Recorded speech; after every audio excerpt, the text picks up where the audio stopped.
যে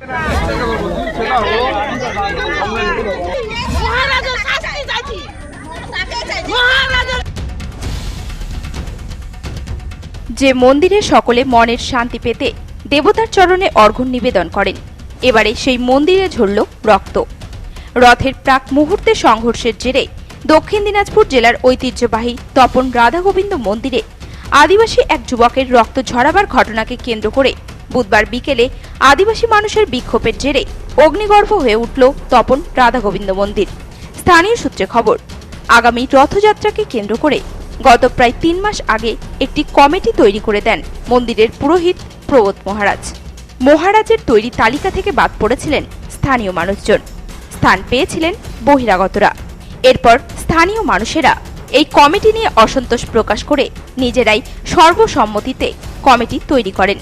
স্থানীয় বাসিন্দাদের তৈরি কমিটি মহারাজের না পছন্দ হওয়ায় তিনি মন্দির থেকে বেরিয়ে যান বলে অভিযোগ। তবে রথের প্রাক মুহূর্তে বুধবার বিকেলে গুন্ডাবাহিনী নিয়ে মন্দিরে প্রবোধ মহারাজ প্রবেশ করেন বলে অভিযোগ। এরপর মন্দিরের কর্মী বিপুল ওরাও নামে এক যুবককে দুষ্কৃতীরা বেধড়ক মারধর করেন বলে অভিযোগ। বর্তমানে আহত যুবক বালুরঘাট হাসপাতালে আশঙ্কাজনক অবস্থায় ভর্তি রয়েছেন। এরপরেই স্থানীয় আদিবাসী মানুষেরা ক্ষিপ্ত হয়ে ওঠেন। তীর, ধনুক, লাঠি, ঠ্যাঙ্গা নিয়ে মন্দির চত্বরে মহারাজকে ঘিরে চরম বিক্ষোভ দেখায়। এ বিষয়ে আক্রান্ত যুবকের দাদা বিশু ওরাও বলেন, আমার ভাইকে মারধর করছে, প্রশাসন থাকে, আমার ভাইকে আটকালো না কেন? কে মেরেছে? গুন্ডারা মারছে, গুন্ডা লাগাইছে।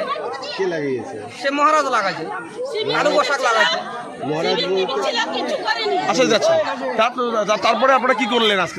তারপর আমরা আসি মহারাজকে ধরছি। মহারাজ বলতে প্রবোধ মহারাজ। হ্যাঁ, ওকে ধরছি।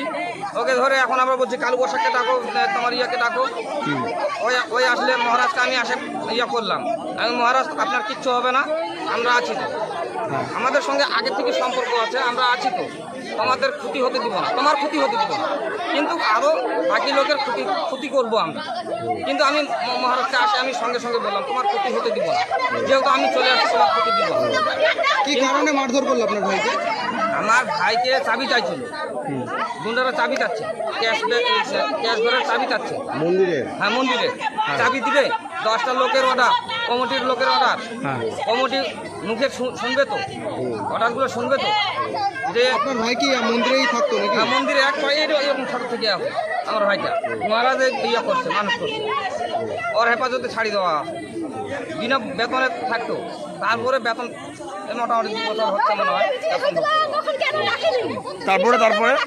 তারপরে প্রশাসন শিবিকরা থাকে, শিবিকরা দেখছে, তাও আগাচ্ছে না, তা বাঁচায়নি না আগাচ্ছে না, দেখছে কিন্তু দূরে থাকছে।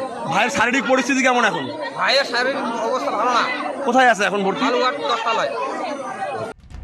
পরিস্থিতি এতটাই ভয়াবহ হয়ে ওঠে যে পরিস্থিতি নিয়ন্ত্রণে আনতে ঘটনাস্থলে দ্রুত পৌঁছায় বিশাল পুলিশ বাহিনী।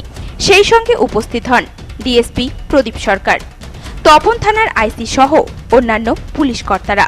এদিন উপস্থিত আদিবাসী মানুষজনেরা প্রবোধ মহারাজের কঠোর শাস্তির দাবিতে চরম বিক্ষোভ প্রদর্শন করেন। এ বিষয়ে বিক্ষোভকারী আদিবাসী মহিলা খুচি লাকড়া বলেন, ছেলেটাকে উপর থেকে ডেকে নিয়ে আসা হলে একজন চাবি দিল, কি জন্য নাম রে, কি নাম? অশোককে দিল চাবিটা, অশোক দিল চাবিটা ওই বিপুলকে। বিপুল আবার কি করলো, তখন ওই চাবিটা রেখে দিল। তখন মহারাজ আসে ঢুকলো, যখন মহারাজকে জিজ্ঞাসা করছে যে চাবি, বলছে যে বিপুলের কাছে, আমার কাছে নাই।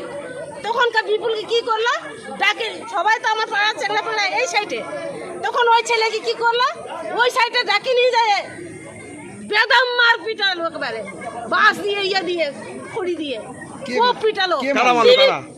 ওই যে ওই লোকগুলা ওই নিয়ে আসছে, সেই লোকগুলা ভাড়া করে মহারাজ নিয়ে আসছে, বেদম পিটালো, পিটাই দিয়ে শুধু কেউ কিছুটা ওটা দিয়ে পালাচ্ছে, কেউ এটা দিয়ে পালালো, পালাই দিয়ে তখনকার ছেলেটা পড়ে আছে। তখন আমার ছেলে পেলে কেউ জানে না, ওর দিদি যখন জানতে পারলো, তখন ওর দিদি কি করছে যে আসো আসো আসো, আমার ভাইকে বাঁচাও বলছে। তখন ওই যে তখন আমার ছেলেরা ছিল, তখন ওই আমার ছেলেরা তখন ওই যে নিয়ে যায় বালুঘাটে, তখন এই হসপিটাল নিয়ে গেছে, তখন হসপিটালে যেখানে হয়নি তখন বালুঘাটে নিয়ে যেতে রেফার করে এইরকম কি এখন আপনারা কি চাইছেন? কি চাইছি মহারাজের শাস্তি চাইছি মহারাজের শাস্তি চাইবো। এ বিষয়ে মন্দিরের পুরোহিত প্রবোধ মহারাজের বাড়ির পাশের বাসিন্দারা কি জানিয়েছেন শুনে নেব। এখানে রথযাত্রার একটা কমিটি হয় গত 3 মাস আগে। সেই কমিটিতে মহারাজ নিজের ইচ্ছা মতো একটা কমিটি করেছিলেন।